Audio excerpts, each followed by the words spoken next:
Calaroga Shark Media. A fascinating possibility has emerged in Vatican circles. Could Pope Leo, the baseball-loving pontiff from Chicago, become the Pope to name the first official patron saint of America's pastime? The White Sox fan who has worn his team's signature cap during papal audiences and led White Sox chants in St. Peter's Square may have the perfect candidate already on his radar. Baseball currently lacks an official patron saint, a holy figure recognized by the Catholic Church as a special intercessor for the sport, its players, coaches and fans. However, Pope Leo has the opportunity to change this through the canonization process, particularly with one compelling candidate who combines both sanctity and a deep connection to the game. That candidate is Blessed Father Michael McGivney, most famous as the founder of the Knights of Columbus, but also closely linked to baseball as both a player and promoter. The parish priest, who was beatified on October 31st, 2020, represents a unique intersection of Catholic faith and American sporting culture. Blessed McGivney's association with baseball stems from his time and place in history. Born in 1852 in Connecticut, he came of age just 7 years after the Knickerbocker Baseball Club had established the modern form of the sport in neighboring New York. Like many young men of his generation, he not only played baseball but excelled at it. Historian Douglas Brinkley, principal author of McGivney's biography titled Parish Priest, described him as a naturally talented ball player. Evidence of his skill appears in a May 20, 1872 box score while he attended Our Lady of Angels Seminary at Niagara University. McGivney started in a game between Connecticut and New York seminarians, playing left field, batting cleanup, and scoring 3 times in a victory for the Charter Oaks Club, where he also served as vice president.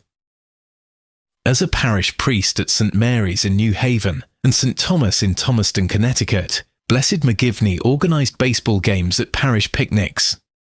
His biography suggests he may have served as third base coach for the Knights of Columbus Council team at St. Thomas, demonstrating his continued involvement with the sport even during his priestly ministry. Andrew Fowler, a communications specialist who has written extensively about Blessed McGivney's connection to baseball, believes the priest saw deeper value in the game beyond mere entertainment.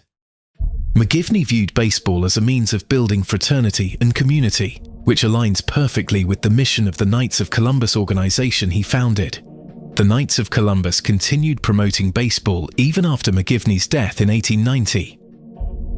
The organization formed clubs and leagues across the country during the 1890s, with Chicago's league recognized as the largest at the century's turn, featuring 42 teams across 5 divisions. The Knights also used baseball to support charitable works. During the 1920s and 30s, they organized exhibition games featuring big league player and council member Babe Ruth, with proceeds supporting those in need. More recently, Knights of Columbus councils in the Archdiocese of Detroit raised approximately $65,000 in June 2024 to build a Little League field for athletes with special needs, appropriately named McGivney Field. For Blessed McGivney to become baseball's patron saint, 2 significant steps must occur.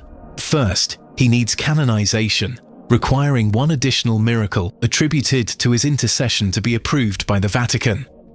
Second, after canonization, St. Michael McGivney would need official recognition by the Church as baseball's patron saint. Having a dedicated patron saint for a single sport might seem overly specific, but precedent exists. Saint Luigi Scrosoppi, a 19th century Italian priest who encouraged children at his schools and orphanages to participate in sports, was named soccer's patron saint in 2010 by 2 European bishops with Vatican congregation support.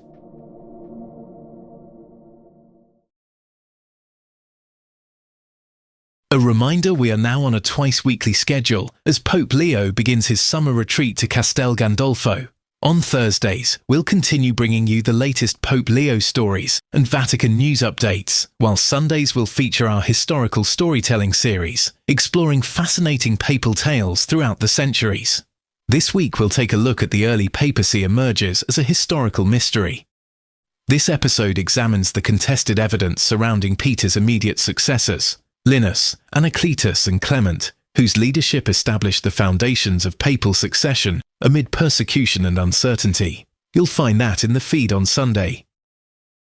When Pope Adrian IV, born Nicholas Breakspear, became the first and, until recently, only English-speaking pope in 1154, his native tongue offered him no particular advantage.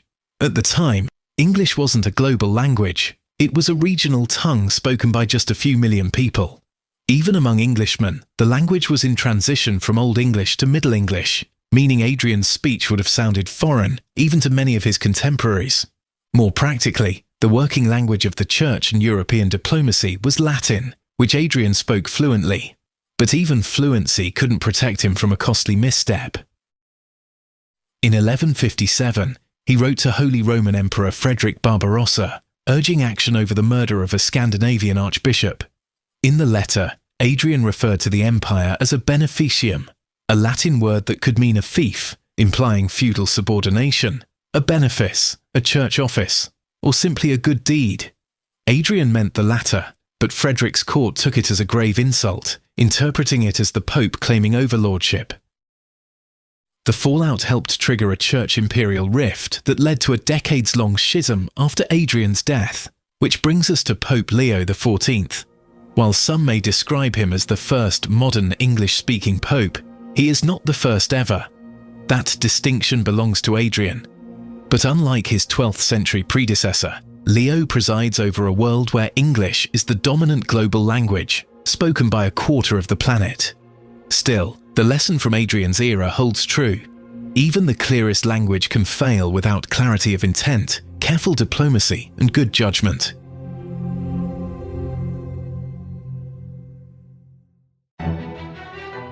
There's always something brewing behind palace walls, whether it's Prince Harry and Meghan Markle making headlines from afar, or Prince William and Princess Catherine quietly preparing for the future throne. I'm Mark Francis, and on Palace Intrigue, we cover every twist, turn, whisper, and wink.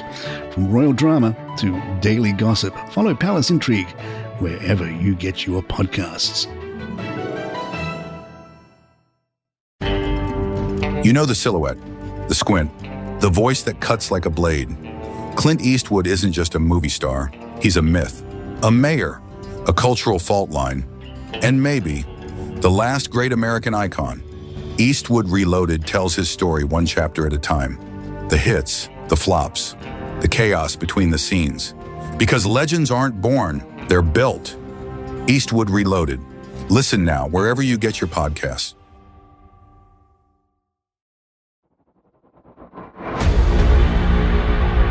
You can call me James.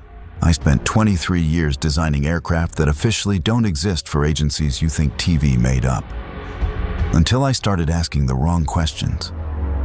Navy ships are recording objects moving at impossible speeds. Infrastructure is failing in coordinated patterns. The moon looks smaller than it did 10 years ago. None of this is a coincidence. The official explanations don't add up. This is Paranormal Aliens, where we connect the dots they don't want connected. If you're hearing this, you know where to get podcasts.